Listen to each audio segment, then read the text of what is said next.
오래전에 몇 년 전에 하나님이 제 마음속에 새해가 되었는데 자꾸 11조 설교를 해야 된다는 정말 무거운 부담을 계속 주셨습니다. 그래서 그때 참 오랫동안 고통스러운, 며칠 동안을 고통스러운 묵상도 하고 기도도 하면서 하나님께 이렇게 물어본 적이 있습니다. 하나님, 저 돈에 관한 설교를 하는 목사가 안 됐으면 좋겠습니다.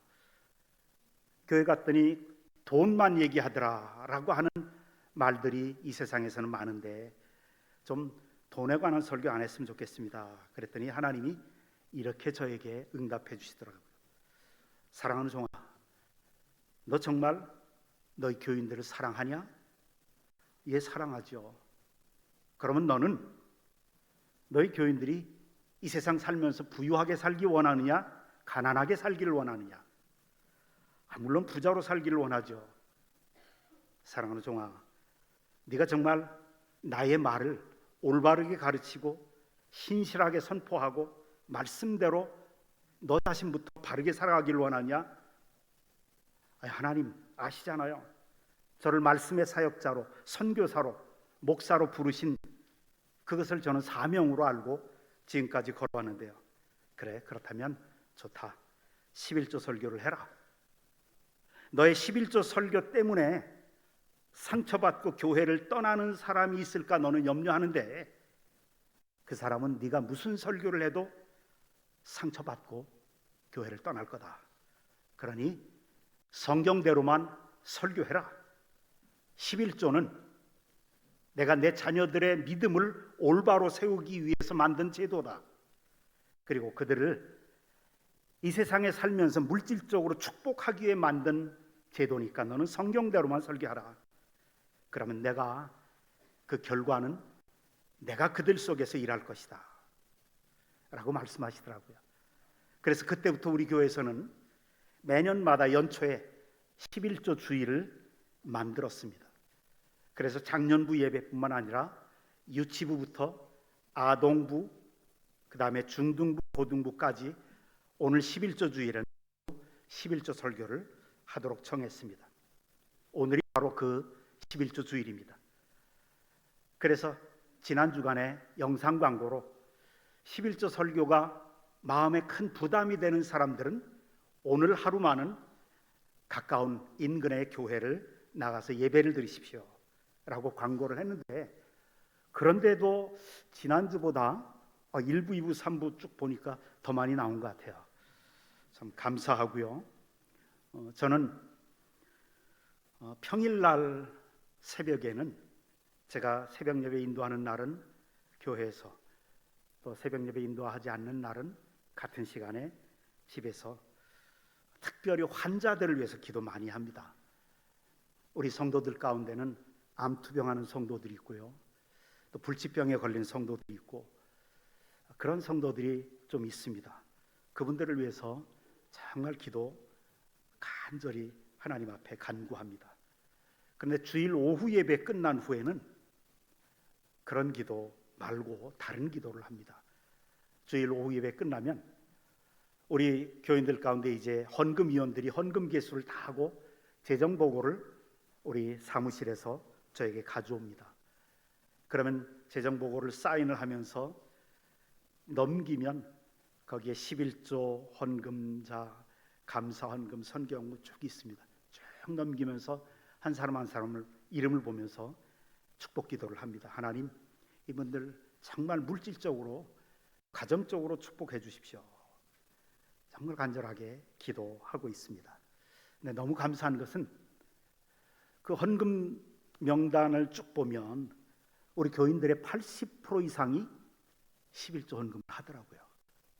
우리 교회 21억이 넘는 예산 중에 거의 대부분이 11조 헌금에서 나오는 걸 제가 발견했습니다. 하나님께 얼마나 감사한지 모릅니다.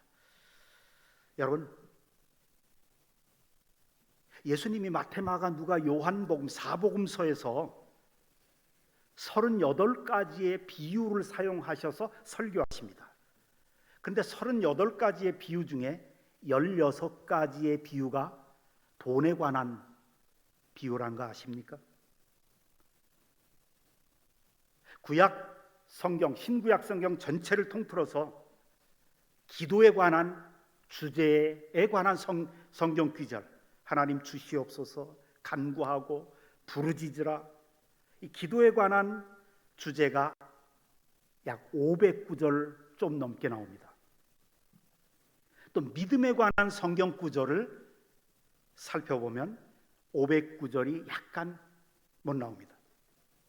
그런데 돈에 관한 주제는 2000구절이 나옵니다. 어마어마하게 많이 나오죠. 성경이, 우리가 하나님의 말씀이라고 믿는 이 성경이 돈에 관한 주제를 기도나 믿음에 관한 주제보다 더 많이 말씀하고 계신다는 사실, 그 이유가 뭘까요? 분명합니다. 돈에 관한 우리의 태도는 우리와 하나님과의 관계를 나타내는 것이기 때문에 그렇습니다. 다시 말하면 이 사람이 돈을 어떻게 사용하는가를 보면 그의 신앙을 알 수 있다는 거예요. 그래서 돈은 영적인 문제입니다. 그래서 주님도 그렇게 말씀하시잖아요. 마태복음 6장 21절, 네 보물이 있는 그곳에는 내 마음도 있느니라. 자기에게 주어진 돈을 어디에 최우선 순위를 두고 사용하는가, 어떻게 사용하는가를 보면 그 사람의 최대 관심이 누구인가, 그 사람의 사랑의 대상이 누구인가를 알 수가 있다는 거죠. 보물이 있는 그곳에 내 마음이 있다. 어떤 청년 남녀가 서로 사랑합니다. 아니면 어떤 부부가 깊이 사랑합니다. 그러면서 이 청년이, 남자 청년이 자기 여친에게, 깊이 사랑하는 여자에게 그렇게 사랑하면서 꽃 몇 송이 사줄 돈이 아까워서 부들부들 떨고 꽃조차 사주지 못한다면 그 여인을 사랑한다고 말할 수가 있겠습니까? 자기 사랑하는 여인을 위해서 선물 하나를 사줄 때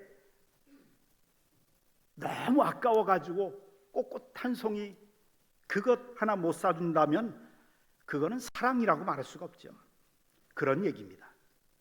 돈을 어디에 우선순위를 두고 쓰는가, 어떻게 사용하는가, 그 사람의 최대의 관심이 무엇이고, 사랑의 대상이 누구이고, 그 사람의 신앙, 인격까지 알 수 있다는 것이 성경의 가르침입니다. 그러나 여러분, 오해하지 마십시오.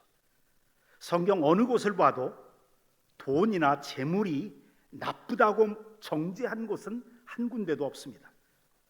돈 버는 것은 좋은 것입니다. 재물은 좋은 것입니다. 그래서 어떤 사람들에게는 돈 버는 것을 일생의 사명으로 하나님이 은사로 주신 사람도 있습니다. 크리스찬 사업가들이죠. 여러분, 돈 없이 어떻게 하나님과 이웃을 위해서 일할 수 있습니까? 돈 없이 어떻게 우리가 고아와 과부를 도와주라고 하시는 성경 말씀을 순종할 수 있습니까? 돈 없이 배고픈 사람을 위해서 구제할 수 있는 방법이 있습니까? 돈이 없다면 우리의 다음 세대들을 교육하고 훈련시킬 수가 없는 겁니다. 돈 없이 어떻게 선교합니까? 그래서 성경은 돈 버는 것을 나쁘다고 말한 적이 없습니다. 오히려 성경에 나오는 그 많은 믿음의 영웅들 가운데는 정말 큰 부자들이 많았습니다. 아브라함을 보세요. 현대 용어로 말하면 재벌급의 부자였죠. 야곱이 성경에 거부가 되었더라 그래요. 욥은 욥기 1장에 보면 동양에서 가장 큰 부자였더라. 솔로몬은 역사상 가장 부유한 왕이었다고 성경은 증언하죠. 신약시대에 오면 아리마대 욥이 큰 부자였기 때문에 예수님이 십자가에서 죽으셨고 난 다음에 시신을 자기 무덤으로 안치할 수가 있었죠. 바나바와 빌레몬 같은 사람들은 초대교회에서 큰 부자들이었습니다. 그래서 자기들이 가지고 있는 재산을 가지고 정말 많은 가난한 초대교회 교인들을 도왔습니다. 성경은 돈이나 물질 그 자체를 정죄한 것이 아닙니다. 단지 돈을 사랑하기까지 추구하는 것, 다시 말하면 수단 방법 안 가리고 더 구체적으로 이야기하면 자신의 양심을 포기하기까지, 신앙을 포기하면서까지 돈 벌려고 애쓰는 그 물질에 대한 탐욕을 경계하고 있는 것이 성경입니다. 물질을 우상화시키지 말라는 거예요. 그래서 하나님이 우리 속에 물질에 대한 탐욕을 한 방에 깨트릴 수 있는 다이너마이트 같은 것을 우리에게 주셨는데 그것이 11조입니다. 11조 생활이 물질을 사랑하기 쉬운 우리 마음을 다시 하나님께로 향하게 하기 위한 통로입니다. 11조는 가장 먼저 우리 성도들을 축복하시기 위한 하나님의 마음의 표현입니다. 한번 생각해 보십시다. 이 세상에서 자기 자녀가 가난하게 살기를 원하는 부모는 없을 겁니다. 정신 이상자라면 몰라도 정신이 올바른 사람 중에 내 자식이 가난하게 되기를 원한다, 그런 부모가 있겠습니까? 저는 목사이지만 제 두 딸들이 재벌들처럼 부자가 되기를 원합니다. 그래서 그 돈을 가지고 자신들의 주님인 예수 그리스도 하나님을 위해서 마음껏 많은 일을 하면서 평생 살아가길 원합니다. 하여튼 어느 부모든 모든 자식이 부유해지기를 원합니다. 그런데 하나님은 그걸 더 원하신다는 거예요. 그래서 잠언 8장 21절에 보면 이는 나를 사랑하는 자가 재물을 얻어서 그 곳간에 채우게 하려 함이라. 하나님의 가장 큰 마음 중에 하나는 뭐냐면 나를 사랑하는 성도들이 재물로 인해서 곳간이 가득 차고 물질의 여유가 있고 마음껏 믿음대로 남을 도와줄 수 있는 그런 삶을 살기를 원한다는 거예요. 하나님은 우리 그리스도인들이 핍박이나 박해 가운데 있다면 혹시도 몰라도, 그렇다면 믿음으로 가난하게 사는 것이 하나님의 뜻이지만 그렇지 않은 세상에서는 근근히 겨우겨우 빚에 쪼들리면서 살아가는 거 하나님의 뜻이 아닙니다. 나를 사랑하는 자로 재물을 얻어서 그 곳간에 채우는 것이 하나님의 뜻입니다. 박해 기간들, 폐교권에서 아주 어려운 지역에서 가난하게 살면서도 믿음을 지키고 진실되게 살아가는 것 너무도 귀한 겁니다.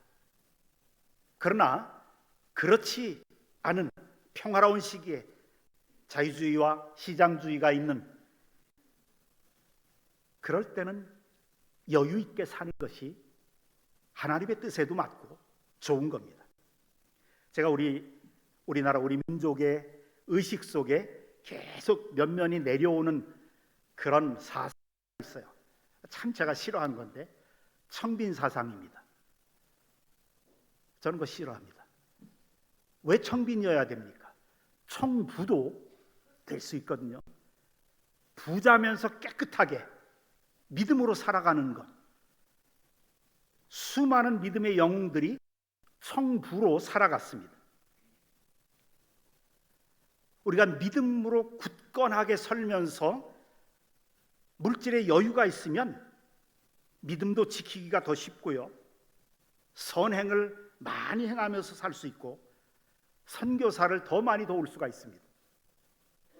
저는 우리 선교사님 이제 내일 가서 얼굴 뵐 텐데 그분이 신학을 한다니까 해외에서 신학교를 인도하려면 박사학위가 있어야 되니까 목사님 미국에서 박사학위를 받으십시오 라고 우리 교인들 가운데 어떤 분은 1,000만 원을, 어떤 분은 500만 원을 주신 분이 있어요. 그분이 미국에 이제 왔다 갔다 하면서 공부를 하실 텐데 얼마나 보기가 좋은지 몰라요. 물질에 있어서 하나님이 원하시는 것은 그냥 자유로운 세상 속에서는 믿음에도 부요하고 물질에 있어서 부요해지기를 원하십니다. 그래서 11조를 명령하신 겁니다. 지난 구정 때, 설날 때 제가 한 이틀 동안 제 둘째 딸 집에 송도에 가서 한 이틀 동안 자녀들과 함께 시간을 보냈습니다. 구정날 아침 제 딸과 둘째 딸과 사위가 또 손주들이 둘이 4명이서 새해 복 많이 받으십시오 라고 세배를 해요. 내가 얼마나 행복했는지 모릅니다. 여러분들도 마찬가지일 겁니다. 근데 세배 끝난 후에 딸과 사위가 봉투 하나씩을 딱 가지고 이건 아버님 겁니다 봉투를 줘요. 이건 어머님 겁니다. 저 어렸을 때부터 세배하면 꼭 부모님에게 세뱃돈을 드리는 거다라고 가르쳤기 때문에 이 아이들이 커서도 그렇게 하더라고요. 세뱃돈을 받고 보니까 굉장히 큰 돈이더라고요. 너무 좋았어요. 막 행복했습니다. 너무 기뻐가지고 그 자리에서 핸드폰을 꺼내서 야 구자번호 대. 그 자리에서 제가 사위에게 딸에게 자기들이 나에게 준 것보다 몇 배의 돈을 그냥 송금해 줬어요. 너무 기쁘고 행복해서. 고급 정장이라도 사입어라. 이게 부모의 마음이거든요. 이게 하나님의 마음입니다. 11조를 받으시는 그 하나님의 마음이 얼마나 행복하실까. 손주들에게는 작은 돈으로 바꿔서 빳빳한 거 바꿔서 10장씩 딱 들어가서 이렇게 줬어요. 그랬더니 또 딸이 그걸 야 10개니까 11조 해야 된다. 그리고 한 장씩 빼서 교회에 바치게 하더라고요.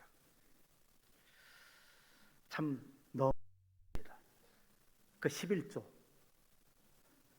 내가 받았을 때 몇 배의 돈을 주는데 하나님이 그 말씀을 지금 하신 거예요. 3장 10절에 보면 이렇게 말씀하세요. 만군의 여호와가 이르노라. 이거는 목사의 말도 아니고 선지자의 말도 아니고 만군의 여호와가 하나님이 자신의 이름을 걸고 맹세하신 거예요. 같이 읽어봅시다. 그 다음에 시작. 너희의 온전한 11조를 창고에 들여 나의 집에 양식이 있게 하고 그것으로 나를 시험하여 내가 하늘 문을 열고 너희에게 복을 쌓을 곳이 없도록 붙지 아니하나 보라. 그래요. 쌓을 곳이 없도록 복을 부어주시는 그 축복 무슨 뜻입니까? 하나님이 우리의 온전한 11조를 그 어떤 것보다 더 기뻐하신다는 거예요. 그걸 받을 때 너무 행복하시다는 거예요. 우리 수입의 10분의 1, 11조를 떼게 하시는 것은 돈에 대한 우리의 욕심을 떼는 겁니다. 정직한 11조 생활을 통해서 그래서 우리가 얻을 수 있는 가장 중요한 것은 돈에 대한 욕심을 버리고 그리스도인으로서 돈의 노예가 아니라 돈을 지배하고 돈을 다스릴 수 있는 믿음의 힘을 얻게 된다는 것입니다. 많은 성도들이 11조 하면서 돈에 대해서 굉장히 자유로움을 느끼리라 그렇게 믿습니다. 믿음의 힘이 생겨요. 그리스도인들이 이 세상에 살 동안에 하나님 없는 이 세상 사람들처럼 돈의 마음을 두고 마치 돈을 의지하면서 살아갈까 봐 염려하시는 그 하나님이 아니다. 오직 하나님께만 의지하고 하나님에게만 의지하고 하나님께만 마음을 두도록 하기 위해서 이 11조 제도를 만드셨다는 거예요. 왜요? 물질이 있는 그곳에 마음이 있기 때문에 그렇습니다. 그래요.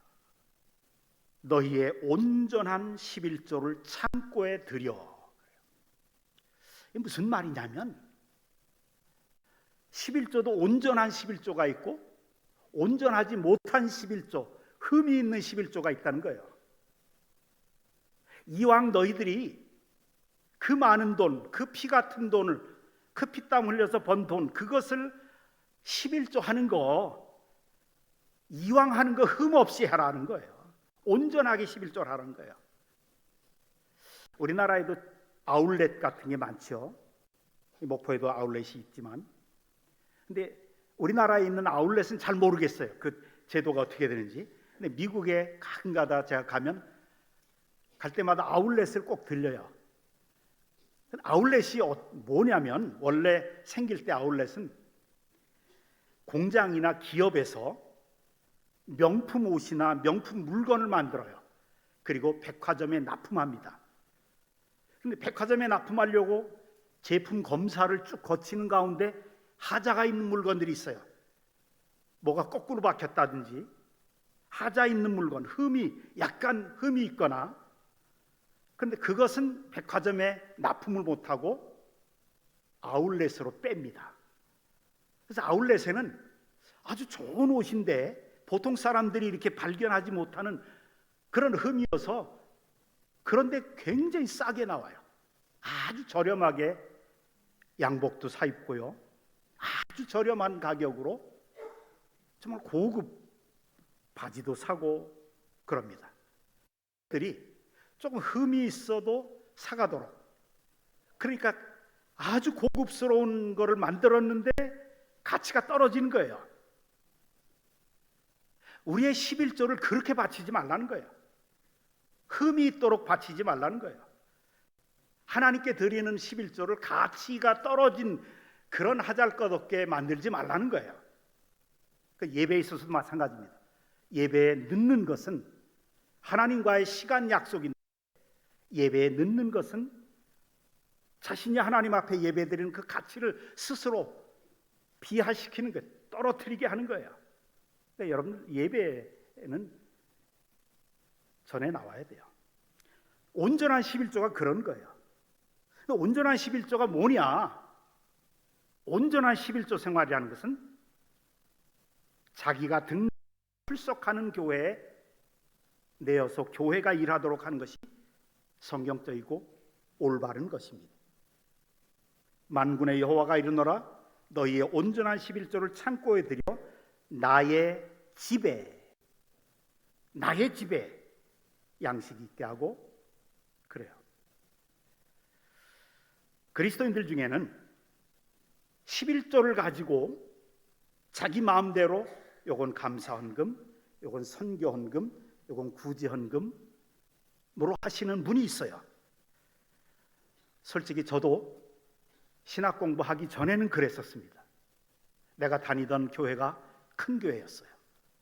여기는 교회가 크니까 사람도 많고 헌금하는 사람도 많으니까 내 거를 선교사에게 보내고 그랬었어요. 근데 신학 공부를 하면서 성경을 깊이 연구해 보니까 그게 아니더라고요. 잘못됐더라고요. 선교도 하고 구제도 하고 일석이조죠.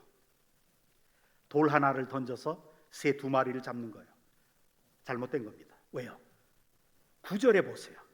9절에 보면 너희 곧 온 나라가, 하나님의 백성들이 나의 것을 도둑질하였으므로 너희가 저주를 받았도다. 나의 것. 11조는 내 거 아닙니다. 하나님의 것입니다. 하나님의 것을 가지고 자기 마음대로 인심 쓴 거예요. 구제도 했다가 고향교회도 보냈다가 11조를, 이거 하나님의 것을 가지고 자기가 생색내는 거예요. 이름 내는 거예요. 저도 그렇게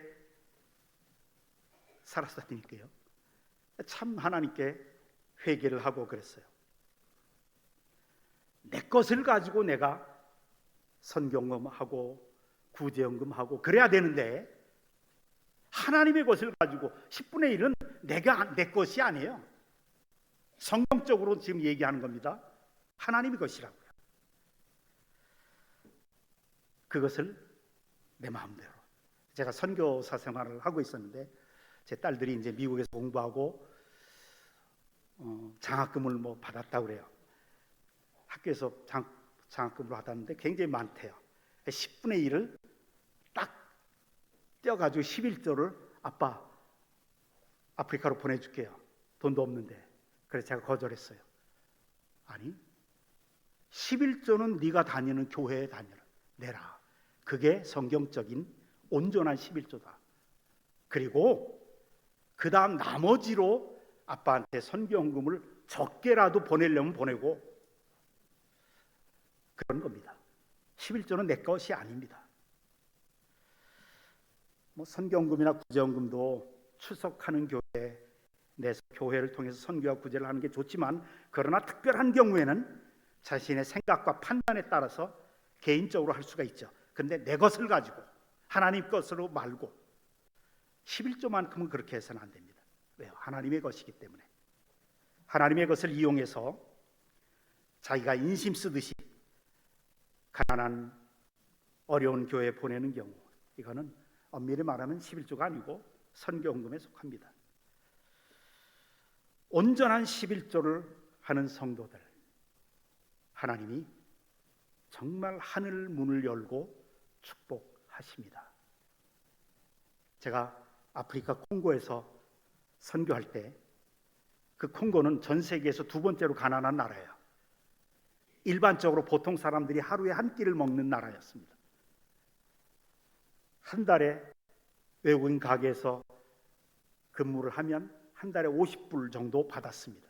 10명, 12명 가족들 가지고 50불, 60불 가지고 한 달을 먹으려니 하루에 한 끼밖에 못 먹어요. 좀 어려울 때는, 내전이 있거나 그럴 때는 이틀에 3일에 한 번씩 먹어요. 제 아내와 제가 길거리 나가서 전도를 했습니다. 프랑스어를 사용하는데 제가 불어를 모르니까 영어 성경 공부하고 싶은 사람은 모이십시오. 그래서 그러다 보니까 전부 대학생들, 또 뭐 영어 선생님들, 젊은 사람들만 모이게 됐어요. 학생 수가, 교인 수가 한 200명 정도 모였어요. 우리 개척한 첫 교회가 에글리즈 레세메 시자의 교회라고 하는 이름으로 100명 정도 모였을 때, 교인 중에 하나가 아주 신실했던 교인인데, 뜨겁게 기도했던 교인인데, 선교사님, 왜 우리는 이렇게 가난해야만 됩니까? 우리나라가 수십 년 전에 벨기에 통치를, 식민지 통치를 받으면서 80년 동안 억지로라도 카톨릭 세력이 들어왔는데, 카톨릭도 우리 개신교하고 똑같은 성경을 사용하는데 왜 하나님을 믿는데 왜 이렇게 가난합니까? 그래서 제가 보여줬던 성경 귀절이 바로 너희 곧 온 나라가 나의 것을 도둑질하였으므로 너희가 저주를 받았느니라. 너 11조 하냐? 아니요, 못하는데요. 11조 해라. 아니 선교사님, 직장도 없는데 어떻게 11조 합니까? 너 직장 없는데 그럼 굶었냐 여태까지? 아니요, 먹었습니다. 한 달 동안 먹은 거 계산해가지고 11조 해봐. 굉장히 잔인한 말을 좀 했어요. 얼마나 잔인합니까? 선교사들은 주로 막 퍼주는 그런 건데 저는 그렇게 선교 안 했습니다. 그러기를 5년 동안을, 한 200여 명 모였을 때도 5년 동안을 계속 11조 설교를 정말 했어요. 그리고 헌금을 2번 했습니다. 처음에는 하나님의 영광을 위해서 11조를 중심으로 한 주정헌금, 두 번째는 구제헌금. 그런데 5년 동안을 그렇게 하고 나니까 그토록 가난한 사람들 가운데 자기 승용차를 몰고 교회를 나오는 교인들이 점점 많아져요. 그들이 낸 11조를 가지고 3불, 5불짜리 11조를 가지고 모아서, 교인들이 좀 많아지니까 도저히 제가 혼자서 감당을 못해서 4명의 전도사님들을 동역자로 썼습니다. 제가 훈련시킨 사람들 중에 신실한 사람들을, 그 사람들을 전부 100불씩을 사례비로 그들이 낸 11조를 가지고 지불을 했습니다. 되더라고요. 그리고 우리 교회 옆에 큰 공터 땅을 3,500불을 주고 샀어요. 하루에 한 끼 먹는 사람들의 11조를 모아서 그런 역사들이 나타나더라고요. 4명의 목회자들을 생활을 서포트할 수 있겠더라고요. 그러면서 점점 하나님이 축복하시는 게 눈에 보였습니다. 그리고 우리 교인들 가운데 농림부 차관도 나오고 외교관도 나오고 공무원 중에 많은 사람들이 부유해 주는 것이 눈에 보이기 시작했습니다. 그래서 저는 11조 여기에는 반드시 하나님이 책임지고 눈에 보이도록 축복하신다는 것을 마음 다해서 믿습니다. 그래서 저뿐만 아니라 우리 아이들까지 손주들까지 반드시 11조를 하도록 제가 우리 딸들이 사익감을 데리고 와서 결혼하겠습니다, 허락해 주십시오 그럴 때 제일 첫 번째 물어본 질문이 너 주일 성수하냐? 예, 합니다. 너 11조 하냐? 11조는 안 하고 감사헌금만 하는데 안 돼. 너희들이 서로 좋아서 결혼하려면 해. 나는 안 가. 난 축복도 안 해줘. 안 돼. 너 다시 와. 우리 딸들이 또 이렇게 성격이 한 성격 하거든요. 막 얼마나 쪼아야 되는지 11조 하고 난 다음에 몇 개월이 지나서 다시 왔어요. 너 11조 하냐? 평생 할래? 하게 돼요. 알았다. 그럼 내가 축복해 줄게. 그리고 두 사위를 그렇게 얻었습니다. 왜요? 나는 우리 아이들이 잘 살기 원해요. 뭐 목회자 가정이라고 청빈하게 그 말도 안 되는 소리 저는 그렇게 안 합니다. 우리 자녀들이 무조건 축복받아야 돼요. 그게 우리의 마음 아닙니까? 그래서 11조를 억지로라도 강제로라도 시킵니다. 가끔가다 11조 하지. 쌓을 곳이 없도록 부어주시는 이 축복, 여러분 우리 모두가 이런 축복을 다 받으시기를 주님의 이름으로 축원합니다. 기도하십시다. 하나님,